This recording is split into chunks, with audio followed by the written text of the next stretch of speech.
name is Cameron Hopkins, and today I am here with Mr. Dylan Lee. Now, Mr. Lee, we have recently interviewed several people about what they think of when they see these images.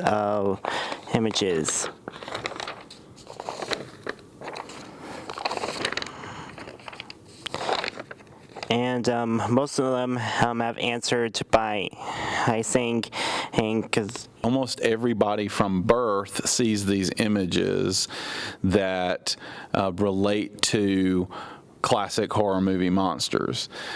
Since the beginning of the invention of storytelling and language, humans have told stories about monsters and creatures as a warning, as a lesson, for everything from getting children to behave to keeping society under control. You have this threat of a monster, of a creature, of something that will do bad to you. These images that you've shown me are the images that have burned themselves into our modern unconscious. Myths. These are our modern myths, and we respond to these images, again, because we've been trained to since we were young. You go to any store on Halloween, whether you're 30 or you're 2, you're gonna see the images of the mummies. Mummy. Movies wise, what do you think? It was one movie. Movies are very old, so. Yeah. I think I'm gonna just say Hotel Transylvania again because that's the only one I can remember. What about that one? Images of the vampires, the images. Dracula. Okay. I think with vampires is Vampire Diaries. You got, Hotel Transylvania. You got all that. Okay. Images of the werewolves. So that makes me think that it's a werewolf because of the moon. Okay, fair enough. Okay. What movie or genre do you think it's most likely from? Well, I think it's probably from a horror flick, but I also saw Teen Wolf, which was not nearly that scary, and so I don't know that it as I don't know. I can't name a modern werewolf movie. My mom can't name any modern TV shows. Okay. She really needs. It's way into our subconscious because really that's the way humans are built. That's a really good answer. Now, are there any examples you like to give towards this? What do you mean by that? I mean, like, do you have any examples of things that would? Do you have any examples of different things that would help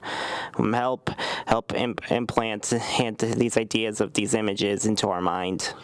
Well, I can tell you where some of these, the lessons or the warnings that some of these represent. For instance, the wolf is symbolic of the impulse in man to be more violent and animalistic, right? Because the fear is that uncontrollably you turn into a half man, half animal, and you can't control what you do when you transform. So the lesson this is teaching people in the myth is to control their animal instincts. The traditional tale of Dracula, written by Bram Stoker, what it teaches us is, or what the lesson that it's trying to convey is to beware of seduction, because Dracula is a very seductive character. So it's kind of a caution. Frankenstein. The girls didn't get this one. Okay, that is Frankenstein's monster. Mary Shelley. Mary who? Mary Shelley was the author of the book. Oh, right, of course. Yeah. Same question with the Dracula. What do you think it did to the world? Okay, so I think there's two things it did to the world, and one is that it's inspired all kinds of things. There was the Young Frankenstein Good. movie, right? And then there was, there have been other similar ones. There was, what was the one? There was a Mary Shelley in the mid-90s. They did a movie of that.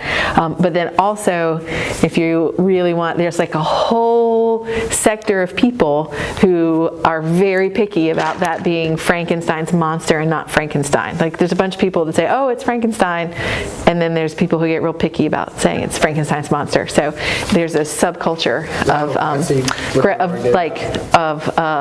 militaristic grammarians, I guess you would say. And the Mummy are our most recent. Mine is a classic human should not play God tale. Frankenstein is created by man, not by God, right? Frankenstein is a monster created by Dr. Frankenstein, or the Frankenstein's monster is. And so this is a lesson to modern man to not play God with science, the unknown, or fear of tampering with the ancient knowledge of Egypt. Mummies are only really existed in the late 1800s, early 1900s, when British archaeologists started digging in the Valley of the Kings. So it's a fairly new idea. Well, anyways, my next question is how long do you think that these monsters will impact our minds? Do you think that their impact will grow larger? That's a great question. I'm not. Every myth, every concept in human history. That's a great question. Every myth and every concept in human history is going to change over time. So Dracula may eventually be replaced with Jason from the Friday the 13th movies. The Wolfman may be replaced by Michael Myers from the Halloween movies. The concept and the purpose that these monsters serve in the human's mind will remain constant. What they look like will change. What is going to determine this is how long does popular culture hold on to these things. So as long as they're still making Dracula capes and costumes every Halloween, we will always have Dracula. As long as there are still movies and masks representing the Wolfman, we will always have the Wolfman. So these concepts are going to last as long as they are within popular culture. But keep in mind, most of these images, with the exception of the werewolf, are fairly new in human history, right? We've been around a long time, at least of Dracula. So I don't know how long these will last. Again, they're all pretty recent, but werewolves have lasted for at least 500-600 years in the popular human consciousness. So, but there will always be symbolic monsters. They may not always look like this. 200 years from now, they may look completely different, but we will always have these symbols of monsters that try to teach us something about humanity.